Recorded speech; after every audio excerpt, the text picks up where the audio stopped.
Hello, dear friends. Welcome to English Habit Zone. If you want to become confident in English, you are in the right place. In this channel, you will learn English through slow, clear explanations and real-life topics. Let's start today's English practice.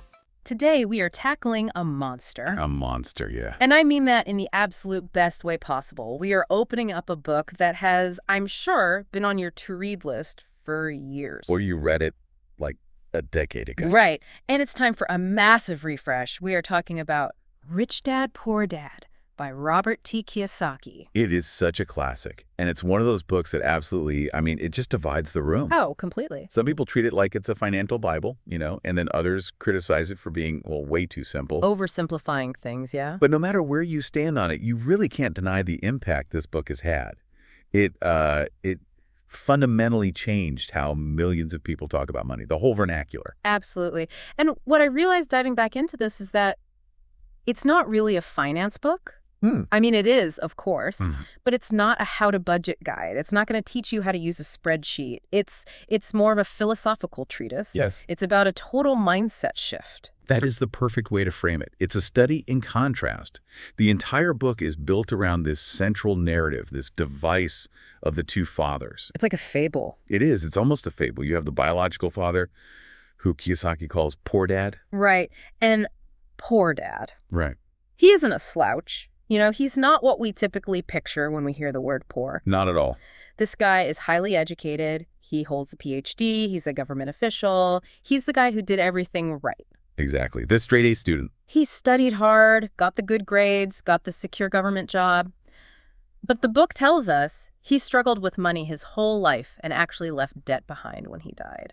He represents that traditional path, the old rules of money. Yeah. The path that so many of us are taught that says, go to school, get good grades, find a safe, secure job with benefits, save your money, and then retire. And then on the other side, you have Rich Dad. And this is Robert's best friend, Mike's father. And he's the complete opposite. He never even finished 8th grade. A middle school dropout. Right.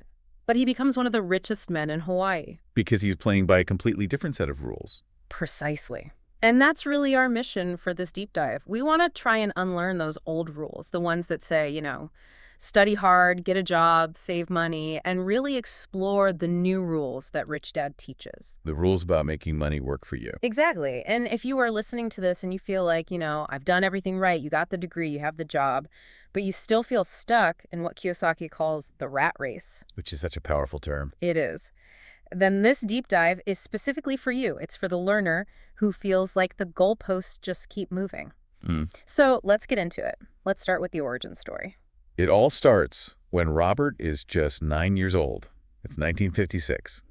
And he and his friend Mike are basically the poor kids in a rich school. Right. And they have this burning desire to get rich. So they go to Robert's biological dad, his poor dad, and they ask him, how do we make money? And what does he say? He kind of blowing them off, just says, use your head. Which, when you tell that to a 9-year-old, that's dangerous advice. It's very dangerous. Because they take it literally. So they decide to manufacture money. They do. They start collecting old toothpaste tubes. Right, because this is the 50s. You have to remember, this is the 1950s. Toothpaste tubes weren't made of plastic back then. They were made of lead. I can't even imagine that. So these two kids spend weeks going around to all the neighbors, collecting all these used, squeezed-out lead tubes. And then they set up a full-on production line in the driveway. The imagery is incredible. A coal fire, a pot. They're melting down lead in the suburbs. It's basically a small foundry. They're melting down the lead tubes, and then they're pouring the molten lead into these plaster of Paris molds they made. To cast what? Nickels. They were literally actually making money. They were counterfeiting U.S. currency. And of course, Robert's dad, poor dad, walks in on this whole operation. He sees the smoke and the fire and, he has to sit them down and very gently explain that what they're doing is Illegal. Highly illegal, yes. Yes. But, and this is such a key moment, he tells them, you're only poor if you give up. You showed creativity. But then he admits, I don't actually know how to teach you to be rich. So he points them to Mike's dad. The future rich dad. So the boys go to meet him. And this is really where the mentorship begins. But it's not a classroom lesson. No, not at all. Rich Dad makes a deal with him. He says, I'll teach you, but not in a classroom. You have to work for me. For 10 cents an hour. 10 cents an hour. Which was incredibly low, even in 1956. It was basically slave wages. He has them dusting cans in his little convenience store for 3 hours every single Saturday. And Robert hates it. He absolutely hates it. Oh, yeah. He does it for a few weeks. He's missing his baseball games. He can't even afford to buy a comic book with his pay. And finally, he just snaps. He quits. He marches in to see Rich Dad, and he's ready to demand a raise or just walk out for good. And this is the setup. This was Rich Dad's plan the entire time. It was a test. It was. Robert is furious. He feels totally exploited. He's yelling at Rich Dad, "You're cheap. You haven't taught me anything." And Rich Dad just sits there, smiles, and says, "Not bad. In less than a month, you sound just like most of my employees." Wow, that's kind of sting. It's such a harsh lesson. Rich Dad then explains that he gave Robert a taste of what life is like for most people. He let him feel it. He let him feel it. Yeah. You work hard, the pay is low, and you blame your boss. You blame the job. You think, if I just had a raise, all my problems would be solved. But Rich Dad says that's the trap. That is the trap. He introduces this core concept of fear and desire. This is the engine of the rat race. Okay, let's unpack this a little. Fear and desire. How does he define that cycle? Because I think it's something we all feel, but putting words to it really helps. Well, it starts with fear. The fear of not having enough money. That fear it's primal. It forces you to get up and go to work. You're afraid of being homeless, you have bills to pay, so you work. Simple enough. Then you get your paycheck. Yeah. And the moment that money hits your hand, fear is replaced by desire. Or greed, as he sometimes calls it. Right. You immediately see all the things money can buy. A nicer car, better clothes, a vacation, a dinner out. So you spend the money. You spend the money, and then what happens? Well, the money's gone. And the fear comes right back. The fear comes roaring back. I've got to pay the bills next month. So you go back to work. Fear pushes you out the door in the morning, and desire for that next paycheck pulls you along. It's a cycle. Wake up, work, pay bills, repeat. That is the rat race. That is the rat race. And Rich Dad uses this brutal but really memorable analogy here, the donkey and the carrot. It's an image that just sticks with you, doesn't it? The donkey is dragging this heavy cart. The owner is sitting on top, dangling a carrot on a string just in front of the donkey's nose. So the donkey keeps moving forward. Right, keeps moving forward because it wants that carrot. That's the desire. Yeah. But the donkey is never, ever going to get the carrot. No. It's just moving the owner where he wants to go. And Rich Dad is saying that for most people, that next paycheck, that raise, it's the carrot. It's an illusion. Wow. You're chasing it, but you never actually catch it in a way that truly sets you free. Yeah. You just keep pulling the cart for somebody else. So, okay, how do you break the cycle? Because Rich Dad doesn't just, leave them there feeling hopeless. He does something radical. He does. He tells the boys, okay, you really want to learn, I'm cutting your pay. Down to zero. 0. Work for free. Can you imagine telling a 9-year-old that? No. But the logic behind it is absolutely brilliant. He explains that as long as they were getting paid, even that tiny 10 cents, they were thinking like employees. Waiting for the carrot. They were waiting for the paycheck to solve their problems. Yeah. By taking the pay away completely, Rich Dad forced their brains to look for another solution. He forced them to stop reacting and start thinking. And it worked. It worked. Because they were now working for free at the store, they were just kind of hanging around more. And they noticed something. The distributor who brought the comic books to the store, Yeah. he would cut the front covers off the unsold issues to return them for credit. And then he would just throw the rest of the comic book away. So it's just trash? To an adult, it was just trash. But to 2 9-year-old boys, it was goldmine. Of course. So they asked the distributor if they could have the coverless comics.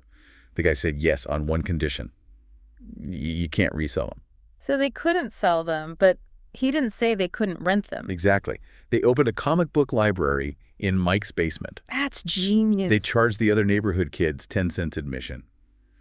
For that dime, you could come in for 2 hours and read as many comics as you wanted. Which is a great deal. A comic cost 10 cents to buy back then. It was a huge bargain for the kids. They could read 5, 6, 7 comics for the price of one. And here's the truly brilliant part. Robert and Mike didn't run the library themselves, did they? No, this is the key. They hired Mike's little sister. They paid her $1 a week to be the librarian. So they're making money without being there. The library was open a few hours a day, and the boys were making about $9.50 a week, which was a fortune for kids back then, without being physically present. That is the shift. That's the whole thing. That is lesson number 1. right there. Mm. The rich don't work for money. They make money work for them. Mm-hmm. They built an asset, the comic book library, that generated cash flow whether they were physically there or not. They stopped chasing the carrot and built a machine instead. It's such a simple little story, but it really does set the stage for everything else in the book. It's all about moving from being an active participant in your income, trading your time for money, to being an owner of something that generates income for you. Which leads us directly into the second segment, which is, I would argue, the most technical but also the most critical part of the entire book. Financial literacy. Exactly. Lesson number 2. Why teach financial literacy? And Kiyosaki starts this section with a pretty bold claim. He says schools teach us scholastic skills, they teach us professional skills, but they completely and totally fail to teach financial skills. He uses this great construction analogy. If you want to build a simple suburban house, you just pour a 6-inch slab of concrete. Easy. Right. But if you want to build the Empire State Building, you can't do that. You have to dig a deep, deep hole and pour a massive foundation first. And he's saying most people are trying to build wealth. They're trying to build an Empire State Building of wealth on a 6-inch suburban slab. They haven't done the digging. They don't have the foundation of financial literacy. And the cornerstone of this entire foundation is one single rule.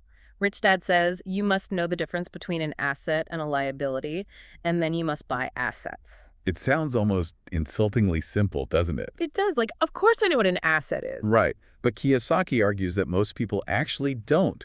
Or, more accurately, they use the definition their banker uses, not the definition a rich person uses. So let's define them the Rich Dad way. It's very simple. Super simple. He uses these little drawings, no jargon. An asset is something that puts money in your pocket.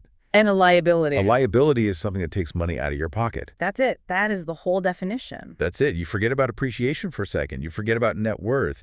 You just look at cash flow. Does it feed you or does it eat? And this is where we get into probably the biggest controversy in the entire book. The sacred cow. He comes for the sacred cow. Kiyosaki says, point blank, your house is not an asset.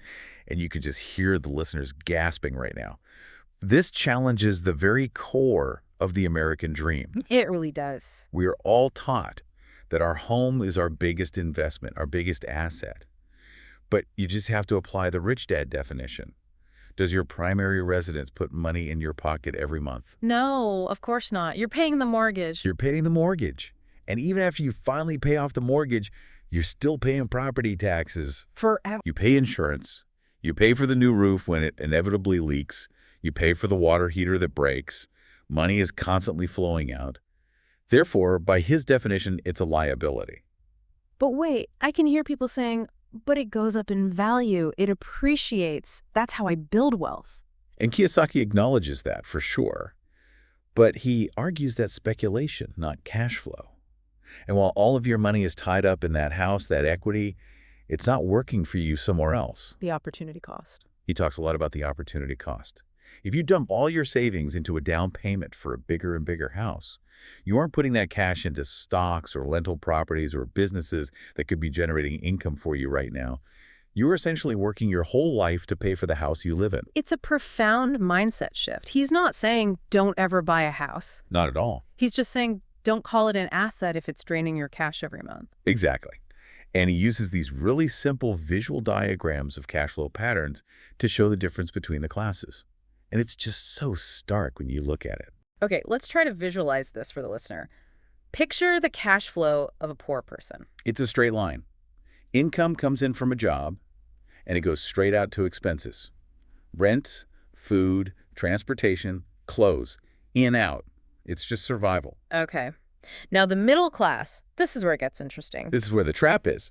Income comes in from a job, often a good job, but Yeah. before that money goes to day-to-day expenses, it goes to a whole column of liabilities. They buy a house, a couple cars, maybe a boat. Right. They put things on credit cards, they take out student loans, and they think these things are assets, but they're actually monthly obligations that drain their cash. So the money comes in. It comes in, hits this big wall of liabilities, and then flows right back out to the banks and the credit card companies. They're often high earners, but they feel stuck because their liabilities just grow as fast as their income.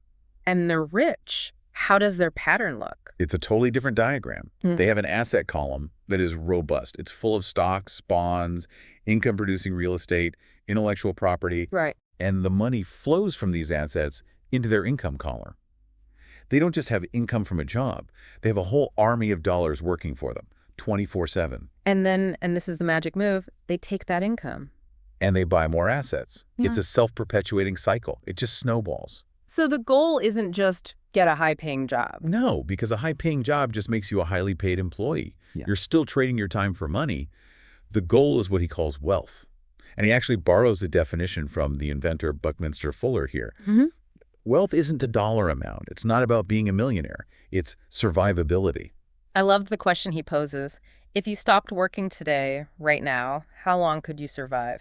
That's the real test. If your monthly expenses are, say, $5,000 and you have $20,000 in savings, you have 4 months of wealth. That's it. But if you have assets that generate $5,000 a month in passive income from dividends or rent or royalties, then your wealth is infinite. You can survive forever without working. That is true financial freedom. So it's all about reaching that crossover point, the point where the cash flow from your asset column is greater than your monthly expenses. Precisely. And that requires a major shift in focus, which brings us perfectly to lesson 3. Mind your own business. This segment starts with another great story. This one's about Ray Kroc, the founder of McDonald's. Yes. So Ray is speaking to a group of MBA students at the University of Texas. And he asks them a simple question. What business am I in? And of course, everyone laughs. Everyone laughs. They say, come on, Ray, everyone knows what you do. You sell hamburgers. You're in the hamburger business. And Ray just shakes his head and says, no. He says, ladies and gentlemen, I'm not in the hamburger business. I'm in the real estate business. What? He explains that the franchise model was just a vehicle. The real business was owning the land under the franchise. The franchisee would identify the location, and then Ray Kroc's company would buy the land. The real money wasn't in the burgers. It was in the real estate. McDonald's was one of the largest real estate owners in the entire world. So the lesson here is the crucial distinction between your profession and your business. Right. Your profession is what you do every day. You might be a doctor, a programmer, a teacher. That's how you pay the bills. But your business is what your asset column does. That's your real business. And he says most people spend their entire lives minding someone else's business. Exactly. They mind their boss's business by making him rich. They mind the government's business by paying taxes first. They mind the bank's business by paying interest on their mortgage and car loans for decades. Kiyosaki is practically shouting from the page, when are you going to start minding your own business? And to be really clear here, he is not saying quit your job tomorrow and go start a company. No, absolutely not. That's a common misinterpretation. He says, keep your day job, be a great employee, earn that paycheck. But with every spare dollar and every spare hour, you start building your true business, your asset column. And he says, don't use that money to buy doodads. Doodads. I love that word so much. That's a great word. It's all the stuff we buy that immediately loses value. The new golf clubs, the fancy electronics, and especially cars. He says a new car loses something like 25% of its value the second you drive it off the lot. That's not minding your business. That's just burning capital to look good. So what should we be buying instead? He gives a specific list of real assets. It's a solid list, and it's worth going through. Okay. Number 1, businesses that don't require your presence. You own them, but you don't have to work them. So like that comic book library. Exactly. Number 2, stocks, bonds, mutual funds, the classic paper assets. 3, income-generating real estate. Not the house you live in, but a property you rent out. Okay. 4, notes, or IOUs. Basically, you're the bank. And 5, royalties from intellectual property, like music, patents, or a book. Anything that has value, produces income, or appreciates, and has a ready market. So it's about this deep shift in your identity. You aren't just an employee who invests a little on the side. You are a business owner, and your business is the acquisition and management of your assets. And once you start thinking like a business owner, you have to understand the landscape you're operating in. You have to understand the rules. Which brings us to the history of taxes and the incredible power of corporations. Lesson 4. This part is so fascinating because it completely turns that whole Robin Hood fantasy on its head. It really, really does. Yeah. Rich Dad gives the boys a little history lesson. He explains that originally, in places like England and America, there were no permanent income taxes. Right. They were temporary. They were temporary levies for specific things like funding a war. But eventually, the government got a taste for that steady revenue. And to get the general public to agree to a permanent income tax, they pitched it as tax the rich. We're going to take from the rich and give to the poor. The classic Robin Hood story. Right. And of course, the middle class of the poor voted for it. And they thought, yeah, stick it to the rich guys. It's about time. But, as Rich Dad explains, the government's appetite for money is insatiable. Once that tax mechanism was in place, it didn't take long for the tax brackets to start creeping down and down. Soon, it wasn't just the rich paying income tax, it was everyone. And here's the kicker. The rich didn't just sit there and take it. They didn't just accept it. Of course not. The rich have the resources and the knowledge to adapt. They use the power of the corporation. Now, we need to clarify this for a second. When he says corporation, he isn't necessarily talking about a big glass building with a logo on it. No, not at all. A corporation can be just a legal document. It's a folder in an attorney's office that you pay a few $100s to set up. But what it does is create a separate legal entity that shields your money. And the rules for corporations are very, very different than the rules for individuals. So what is the fundamental difference in terms of cash flow? It all comes down to the order of operations. An employee earns money, gets taxed on it immediately. The government takes its cut right off the top before you even see it. And then you try to spend and live on what's left. So it's earn, tax, spend. Right. But a corporation works the opposite way. A corporation earns, then it spends everything it possibly can on legitimate business expenses, and then it gets taxed on whatever's left over.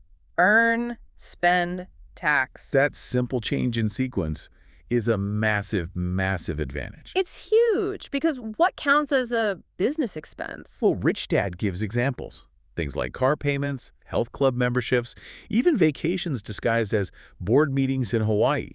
If they are legitimate business expenses, they can be paid for with pre-tax dollars. Whereas the employee has to pay for all of those things with their after-tax dollars. Which means they have to earn way more money to afford the same lifestyle. The rich are effectively playing a different game because they understand the rules. Knowledge is power. Rich Dad hammers this point home again and again. If you know the law, you can't be bullied. If you are financially ignorant, you will just pay whatever they tell you to pay. He brings up Section 1031 exchanges in real estate as a prime example. What's that for those who don't know? It's a provision in the U.S. tax code. It's a bit complex, but basically, if you sell a piece of investment real estate, you can take all the profit and roll it into a more expensive piece of investment real estate without paying any capital gains tax on the profit. You just defer it. You defer it indefinitely. You can keep rolling that money over and over, tax-free, allowing your wealth to grow so much faster. The government actually incentivizes you to be a real estate investor. Yeah. But most people don't even know the code exists. So while the middle class is just working harder to get a raise, which, by the way, just pushes them into a higher tax bracket, Exactly. the rich are using legal structures like corporations and tax codes to protect and grow their money. It's not about tax evasion, which is illegal. It's about tax efficiency, which is smart. It's using the system as it was designed, but you actually have to read the manual first. Okay, that makes sense. So this leads us to Lesson 5. The rich invent money. This segment feels like it's all about developing that financial IQ. This is where we really get into the psychology of seeing and creating opportunity. Kiyosaki says something really interesting here. He says that in the real world, it's not the smart who get ahead, it's the bold. The bold. What does he mean by that? He means that everyone has fear, everyone has self-doubt, we're all afraid of losing money. For sure. But financial genius requires you to acknowledge that fear and act anyway. He breaks financial IQ down into 4 pillars. What are they? First is accounting. That's the financial literacy we talked about, reading the numbers. Second is investing, the science of making money make money. Third is understanding markets, the law of supply and demand. And fourth is the law, knowing the tax advantages and corporate structures. But the core concept of this chapter is that money is invented. What does he mean by that? It sounds a little out there. It does, but what he means is that opportunities aren't just lying around waiting to be found. They are created in your mind. Okay. He uses the example of the Tickle Me Elmo craze from the 90s. Oh, I remember that. Total chaos. The dolls were sold out everywhere. People were fighting in stores. It was pure panic. And that was supply and demand driven entirely by emotion. But if you understand markets, you don't see chaos, you see opportunity. You buy them early and sell them at a premium. Right. Or he talks about finding a real estate deal. He found a foreclosed house that was worth, say, $75,000, but it was on sale for just $20,000 because it was tied up in a legal mess. So everyone else saw a problem. Everyone else looked at it and saw a mess, a headache. He looked at it and saw an opportunity. He used his knowledge of the law to fix the paperwork, and he turned around and sold it for a huge profit. He didn't even use his own money to buy it initially. He used his knowledge to put the deal together. He invented that $50,000 profit out of thin air. There is a really great and kind of painful anecdote in this chapter about the cash flow board game that he invented to teach these principles. Yes, the woman playing the game. Tell us that story. So a group of people are playing this game, and this one woman, she draws a card from the doodads pile that says she just bought a boat. A liability. A huge liability in the game. It costs her money every turn. And she gets genuinely angry. She slams the card down and says, I don't have a boat. Why is this happening to me? She takes it so personally. She really does. And it turns out, later on, she's so angry because the game is mirroring her real life. She and her husband are struggling financially, but they keep buying expensive things they can't afford. The game just exposed her own financial illiteracy, and instead of learning from it, she got defensive and blamed the game. That's a powerful moment. Because it's so much easier to blame the game or, the economy or your boss or the government than to look in the mirror and admit you just don't know the rules. And that leads perfectly, absolutely perfectly into lesson 6. Work to learn, don't work for money. This is my favorite story in the entire book. The interview he does with the reporter in Singapore. Oh, it's a classic interaction. It says so much. So Kiyosaki is being interviewed by this very talented young writer. And she tells him, my dream is to be a best-selling author, just like you. So he looks at her work. He looks at her articles and he says, you're a great writer. You have a wonderful style. You're much better than I am. And she asks for his advice. She says, what's holding me back? And Robert looks at her and says, you should go take a sales training course. And she is deeply offended. Highly, highly offended. She gets indignant. She says, excuse me, I have a master's degree in English literature. I am a professional. I am not a salesperson. Salespeople are sleazy. And she starts, packing up her briefcase to leave. And Robert just points to his own book sitting there on the table. He points right to the cover. It says best-selling author. It does not say best writing author. Ouch. That's a burn. It's the hard truth, though. He admits, look, I'm a terrible writer. You are a great writer. But the difference is I went to sales school. He's making the point that great talent is often not enough. You can cook the best hamburger in the world in your kitchen, but if you don't know how to sell and build a system, McDonald's will beat you every single time. It's the synergy of different skills. That's it. He tells her she is one skill away from incredible wealth. If she just combined her amazing writing talent with sales and marketing skills, she would be unstoppable. But her own arrogance, her view that sales is somehow beneath her, is what's keeping her poor. But this brings up the whole idea of specialization versus generalization. Rich Dad was all about generalization. He was. Poor Dad was the one who said, specialize, get a PhD, become a deep expert in one thing. Rich Dad said, no, know little about a lot. He groomed Robert and Mike by constantly moving them around his businesses. Right, they work in construction, then sales, then accounting. Reservations, marketing. He wanted them to understand the whole system, how all the pieces fit together. Because if you only know one thing, you are incredibly vulnerable. If you are a brilliant accountant, but you can't sell or manage people, you are completely dependent on someone else to bring in the business and run the team. He said JB stands for just over broke. Just over broke. And he breaks down the 3 key management skills you need. What are they? Management of cash flow, management of systems, and the most important, management of people. And he says the hardest one by far is people. It's leadership. Robert actually joined the Marine Corps specifically to learn how to lead. He went to Vietnam not because he was a hawk, but because Rich Dad told him, if you can't learn to lead men into a dangerous situation, you'll never be able to lead a company. And then he joined Xerox after that. He joined Xerox specifically to learn sales, to force himself to overcome his deep fear of rejection, of knocking on doors. He was systematically building a toolkit of general skills that would make him a successful entrepreneur. It's a very, very different path than the climb the corporate ladder advice we usually get. It's not about climbing the ladder. It's about owning the ladder. Yeah. So we have the 6 lessons. We have the financial literacy. But Kiyosaki warns that even with all that knowledge, there are still major obstacles that stop people. The 5 roadblocks. He says, even if you know what an asset is, these 5 things will stop you from ever acquiring any. Okay, let's run through them quickly. Number 1, fear. Specifically, the fear of losing money. Rich Dad says everyone has this fear, even the rich. The difference is how you handle it. He talks about having a Texas attitude. What's that? In Texas, they're proud of their wins, but they also brag about their losses. They say, I lost a fortune on that oil well. They're not afraid to fail big because they're trying to win big. He says most people are so terrified of losing a little that they never play the game to win. Okay, number 2, cynicism. These are the chicken littles of the world. The people who always have a reason why something won't work. What if the market crashes? What if the tenant doesn't pay rent? What if? They talk themselves out of every opportunity. Exactly. Cynicism is just a mask for fear, and it blinds you to opportunity. It creates total paralysis. Number 3, laziness. This one is tricky. He says laziness is often disguised as busyness. People say, oh, I'm too busy with my job. I'm too busy with the kids. I'm too busy mowing the lawn to take care of their wealth. But really, they're just staying busy to avoid the hard, uncomfortable work of thinking about their money and their future. Number 4, bad habits. This is a big one. It comes down to one simple habit. Pay yourself first. We've heard that before. We have, but he has a different take on it.